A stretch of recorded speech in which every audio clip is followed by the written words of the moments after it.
Pete Golding needs three things to happen this spring for a deep run for Ole Miss in the playoffs again. This is the Locked On Ole Miss podcast.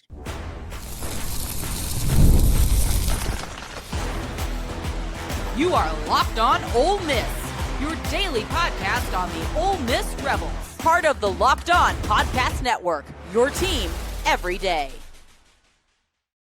Welcome to the Locked On Ole Miss podcast, the most watched Ole Miss podcast out there. I'm your host, Stephen Willis, a 10-year veteran member of the national media with Yahoo Sports and a former Ole Miss staff member.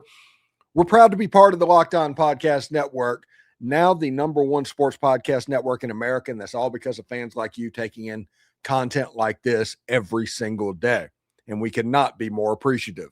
On today's show, we're going to break down the edge players that Ole Miss has added through the transfer portal and honestly high school signing, and why Blake Purchase could be a major factor this season.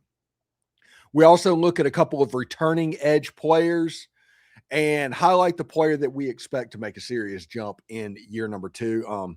Yes, that's Talib Graham. But first, we reveal the three biggest things that Ole Miss must do as a team to make another deep playoff run for Pete Golding, and it starts in the spring. It's going to be all about whether or not Ole Miss can make this happen. Will determine how good they are in the fall. It's the difference between going 8-4, 9-3, and going 11-1. It starts right now. Remember, we're free and available on all the podcast apps and on YouTube, and a special hello to the insiders and everydayers who make this show what it is, and that is your team every day. This episode is brought to you by Mazda. Mazda puts the same drive into every detail. Winning defines the moment, while putting in the work, that defines you. Stay tuned for the highlights on this week's Moving the Game Forward. There's more to Mazda because there's more to you. All right, so men's basketball is not having a very good, segment of the population right now. I don't know. Women's basketball, their legs are gone. They're completely out of gas. Coach O has her work cut out for to get them ready to go before the SEC and NCAA tournament. But the last two games for Ole Miss, you can see a basketball team that completely lost their legs. Baseball is 8-0, but they're still in the non-conference portion of their schedule. And even though they played a Conference USA team, it's still not quite the same thing. So we're going to talk about spring football. And these are the three things that need to happen for Pete Golding and Ole Miss to make a deep playoff run in the fall. You start with spring in this moment, and there's a couple of battles and things that we are looking for. First of all is Caleb Cunningham, the wide receiver out of Choctaw County High School, and he was a five-star. He committed to Alabama, then ended up signing with Ole Miss, kind of a similar situation to what Jace Matthews did this year. Caleb Cunningham, unbelievable wide receiver. Now, he has exactly one catch in an Ole Miss jersey. It was a nice catch, and you saw him flash the moment he did it. He has A.J. Brown level ability running the football after he gets the ball in his hand, and he runs very physical. He has excellent hands and all of that stuff. But he didn't play very much last year, even as a five-star. Now, a lot of that had to do with the fact that, hey, if you sign with Ole Miss, come in the spring, if you're behind the eight ball, we're not going to OJT you as a wide receiver. Aiden Williams went through that. That's just the way the wide receiver position worked. They always tried to recruit over you. It was your job to get on the field. An example of a wide receiver that went from high school that got on the field was Caden Lee, him doing that. But Ole Miss has a ton of five-star talent at wide receiver. Now, not proven talent. Now, you need proven stuff right now before you buy into that. But the fact of the matter is that probably all 4 or 5 of those 5 stars are not going to miss. Even if you hit 40%, that means you're going to have 2 5-star receivers that are playing like 5-star receivers on the outside. And with what we talked about yesterday about the tight end position, you can see how this wide receiver group could be pretty good. Now, Caleb Cunningham, an excellent wide receiver after he catches the ball. He has A.J. Brown ability after the catch.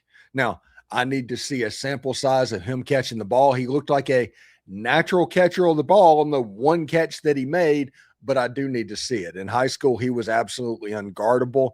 He is somebody that's been one of the better wide receivers in the state of Mississippi for the last 10 years or so. I'm excited about what Caleb Cunningham can do. And John David Baker, he has all of these toys. He has Jonte Cook. Jace Matthews is in the background. Caleb Odom. That's 4 or 5 stars that are pass catchers in this offense right now. John David Baker has toys. It's going to be imperative that Caleb Cunningham makes the grade because of what he can do. After last year, Deshaun Stribling became a weapon at the end of the year. They did stuff where they hid him in the formation so the defense had trouble running him down and gave him free releases at time. Caleb Cunningham can do a lot of that same stuff. So it's going to be imperative that Ole Miss develops Caleb Cunningham, because if you look at Horatio Fields, he's a larger wide receiver, but after that, it gets pretty small pretty quick. So it's going to be imperative that a receiver like Caleb Cunningham makes the grade. Now, the next thing is the left tackle position. Now, we did a little talk about an offensive tackle a couple of days ago, and complete brain surgery moment, didn't even mention Davis, didn't even mention the starting left tackle. It's like, how does something like that happen? Well, it happens like that because the gray is appearing over the top of my head. But Davis playing left tackle is going to be pretty imperative. Ole Miss last season had Diego Pounds and Jaden Williams playing the tackle position. They locked it down. It's going to be massive for Ole Miss, whether Davis or the other side carries Kern or Connor Halls or Kinsler, Tommy Kinsler from Miami, whoever is lining up at the offensive tackle position, they develop. And Ole Miss has tackles to work on the outside. But as we saw last season, teams need a little bit of time for the offensive line to gel together. If you kind of fall behind, all of a sudden you look up, you're like, well, there's no place to put me. And that's the way he would end up in like special circumstances. I think he wore a number 90 jersey at times a year ago because of running the ball and stuff like that. But I think Terez Davis, I think carries Kern. They have very high upsides, especially with the interior of that offensive line being very good. And you have running backs like you have, there's a chance for them to be very good. But you need Davis to take the step that you think he's going to take. He was the starting left tackle at Maryland as a true freshman. Whenever you play in the Power Four as a true freshman, an offensive line, you can probably play a little bit. So it's going to be imperative on him to stay healthy, but if he does, lock it down on the outside of the defense. Now, the third thing is kind of a transition thing going into the rest of the show. The defensive line at Ole Miss. Last season against Miami and the first matchup against the Georgia Bulldogs, they got bullied a little bit. Ole Miss has the tendency to not substitute enough.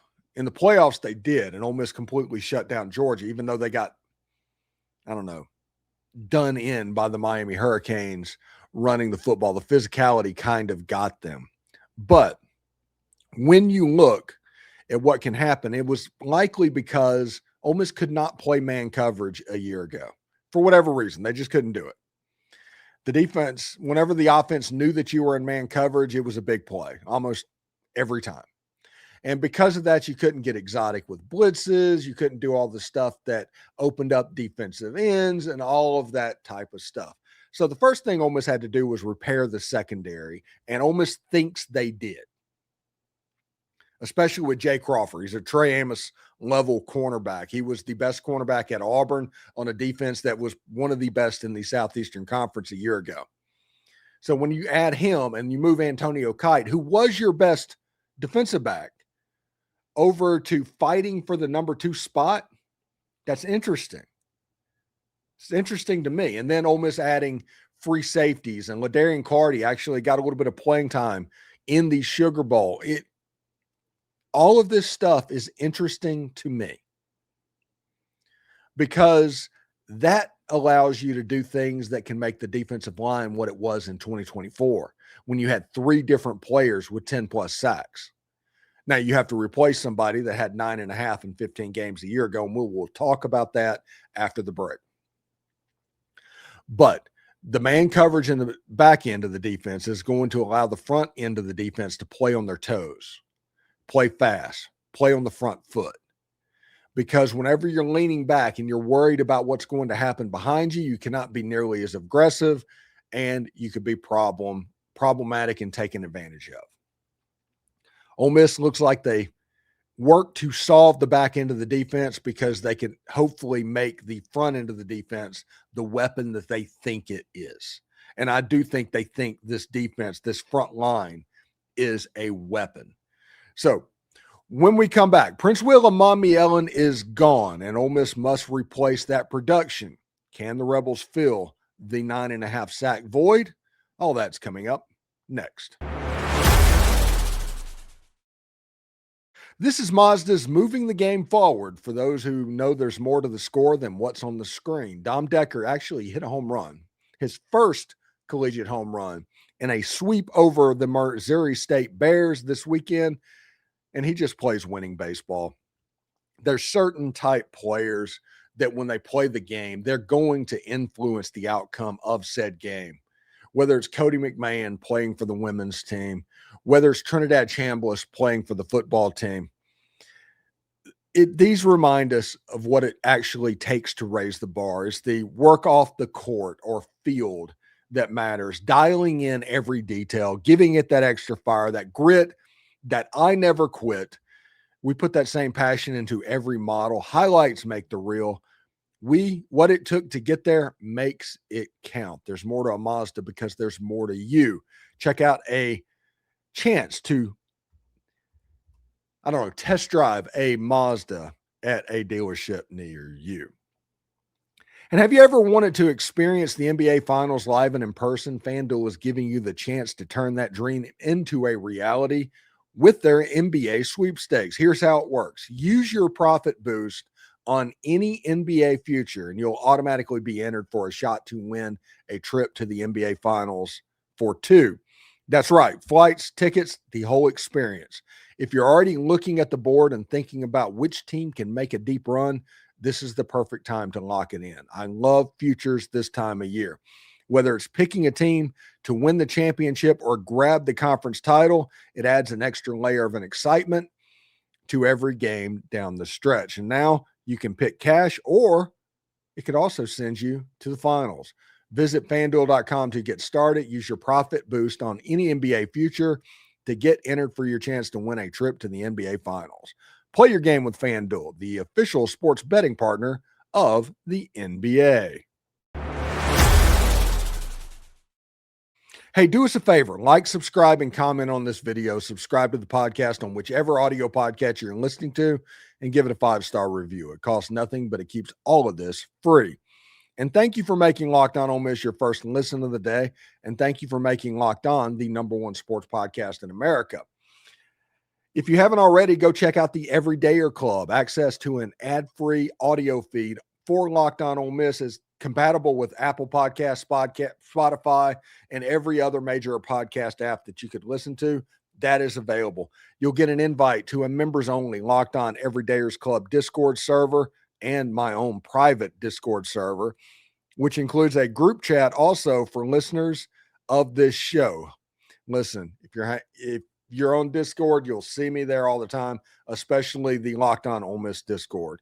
Special access episodes of Locked On Ole Miss featuring Dalen Flowers, Corey Burton, Mike Huseman, that will be available as well. So go to lockedonolemist.supercast.com or tap the link to the show notes to learn more. All right. So Ole Miss lost Princewill Umanmielen, and that is the loss. Him or Caden Lee are probably the 2 biggest losses that Ole Miss had to deal with in the transfer portal window. When you consider what happened, massive win for Pete Golding, but you still have to replace players like Princewill Umanmielen. I understand that TJ Daughtery transferred out as well, but he's not as good as what he was asking for, and he was able to get it somewhere else. Good for him. But Caden Lee and Princewill Umanmielen, those are two players that you got to replace. You got to figure out what's going on. And the first thing, whenever you look at what's happening, are the players that are returning at the defensive end position. And this is the way we're going to break this down, okay? Just so you know. We're going to refer to them as defensive ends and a linebacker edge, because Pete Golding and Ole Miss plays a hybrid front. They are 3-man and 4-man principles. The outside linebacker can be an edge. The edge can drop into coverage. It's just what Pete Golding does. And when you look at the defensive ends at Ole Miss, it's a star fest. It's an astronomy convention. It's a visit to the planetarium of what's going on, because Kam Franklin returns after what he did. I think he had 4.5 sacks. I could be a little bit off on that number, but he had a pretty good year after not starting off very well. I think they had 4 or 5 sacks going into the Georgia game, which was about the midpoint of their schedule as a unit. By the end of the year, they had 20 or 25. So they were getting after the quarterback and kind of saying, damn the torpedoes when it comes to the secondary, and trying to play man coverage as much as they could. But Kam Franklin is the leader coming back at defensive end, him and Suntarine Perkins. Suntarine Perkins has already had a season to where he had 10+ sacks. He needs to rediscover that form a little bit, but I do understand that he plays a little bit of that hybrid position, and he drops into coverage from time to time. A player that I'm looking forward to breaking out and seeing what could happen is Talib Graham. He actually played a couple of times last season, and every time he got in, he was twitchy. And he's a guy that looks like he can make plays at this level. I'm curious to see what it would look like with him having that extra year in the system and year with Randall Joyner as well going into this football season. This football season and this football schedule is going to be more difficult than it was a year ago, but this Ole Miss team is going to be a better team than it was a year ago as far as talent goes as well. Suntarine Perkins, I would absolutely turn him loose from time to time, especially on third down. I almost would be like, hey, we're rushing 5 every time third down hits, and it's going to be whoever's playing one side, like Kam Franklin and Suntarine Perkins, and let's just go see what can happen. And when Ole Miss recruited from the high school ranks so well, or as well as they did, it adds another piece that we don't really think of. And we've gotten to this age almost to where the high school recruiting, you got to be pretty special to even be mentioned as a true freshman anymore. I get that the NCAA likes to cry over the Trinidad Chambliss stuff and say that this is taking opportunities away from 18-year-olds, and they're trying to play that game. And if you want to play it, you just look at this. We're going to mention a high school player in the next segment, and it's going to be completely strange to think about because they just haven't performed early as true freshmen. Now, it could happen as Ole Miss gets the talent. Like I said, they got 5 stars everywhere. Kam Franklin and Suntarine Perkins were both 5 stars. I mean, really, really good football players. So we'll see exactly what happens. Talib Graham, Cam Clark are returners coming back for the Ole Miss defense. I think it could be interesting for what happens. I do think that transfer portal players and the high school player is going to find a way to get onto the field just off of the ability to get after the quarterback. But I do think that when you have a Suntarine Perkins, when you have a Kam Franklin, when you have a Talib Graham, that does give you the benefit of not having to rush this and just get them on the field to get them on the field. Now, the transfer portal guys, yes, they're absolutely going to get on the field. You know, both of your jacks, in my opinion, were recruited in the transfer portal. But that doesn't mean you don't have talent at home. I'm expecting 7-8 sacks from Kam Franklin this season. I'm expecting similar numbers with Suntarine Perkins, even though they dropped them quite a bit. And I think that you're going to make it up with these two transfer portal ads. And I think the high school guy, Landon Barnes, is going to get a sack or two as well. We'll talk about that in just a second.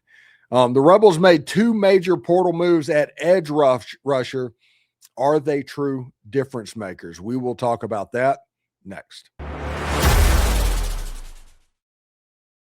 Workplace chaos, deadline stacking up, inbox overflowing, and the one position you have to fill, well, that's still sitting open. When the pressure's on and you need to make the right hire, that job is for sponsored jobs. Indeed, sponsored jobs help you reach the people who actually fit what you're looking for, either skills, experience, or location, so you're not just hoping for the right candidate to stumble across your post. And here's a stat that says it all.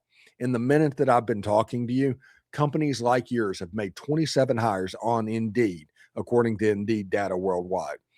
So if you're hiring, spend less time searching and more time interviewing candidates who check all of your boxes with Indeed sponsored jobs. Spend less time searching. When you need to find the right person to cut through the chaos, this is the job for Indeed sponsored jobs. And listeners to this show will get a $75 sponsored job credit to help get your job the premium status it deserves at Indeed.com/podcast. Just go to it, Indeed.com/podcast right now and support our show by saying you heard about it here on Indeed. Indeed.com/podcast. Terms and conditions apply. Need a hire? This is a job for Indeed sponsored jobs.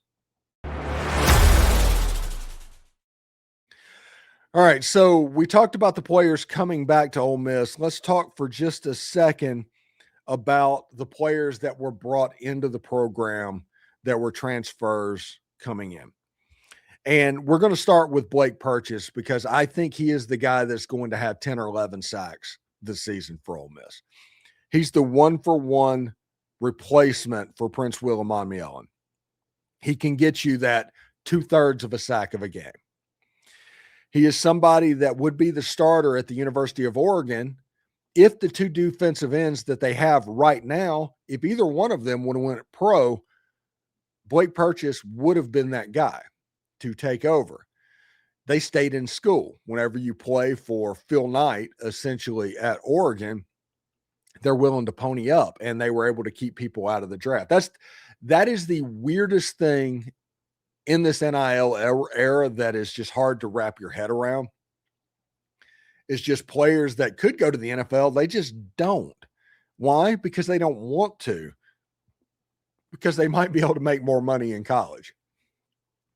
Absolutely nuts to think about. But Blake Purchase going to Ole Miss, he has a chance for the double-digit sack number. He has also been very good in coverage. He plays a true jack position, kind of that hybrid position that Suntarine Perkins plays on steroids from time to time.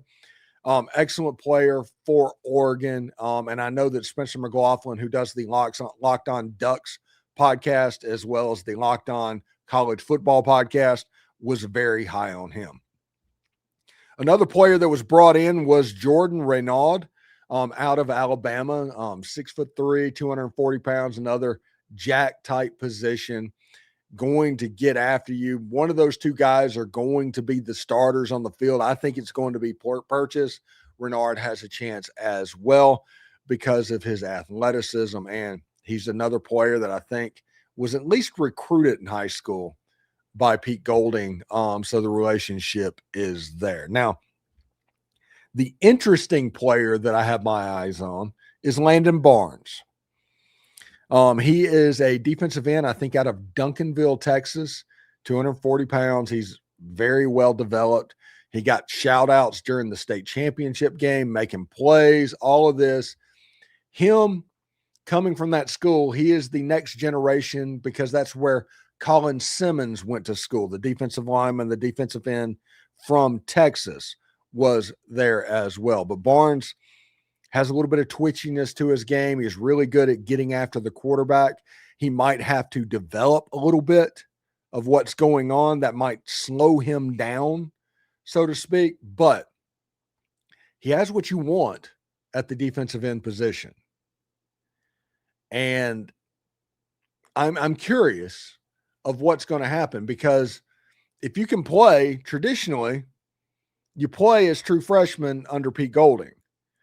Lane Kiffin, whenever he had the offense, other than Quinshon Judkins, freshmen didn't really get on the field. But they usually did on the defensive side of the ball if they could play. I am curious to see how Landon Barnes will get used when he gets to college. Because if he can play, which so far it looks like he can, where will they find a place for him? We already talked about Suntarine Perkins and Kam Franklin and all of those guys coming back, and then Blake Purchase and Renaud coming on the defensive side of the ball. Where does Landon Barnes fit in year one? Like I said, he's a very, very twitchy guy. And I think a NASCAR package might be in the offering, to where William Eccles is the lone defensive lineman, and then you have Kam Franklin and Landon Barnes and Suntarine Perkins, and you're like, just go get him. Something like that could happen. It would not surprise me at all. But Barnes coming in, he has a chance to get playing time at Ole Miss, because he is honestly that good.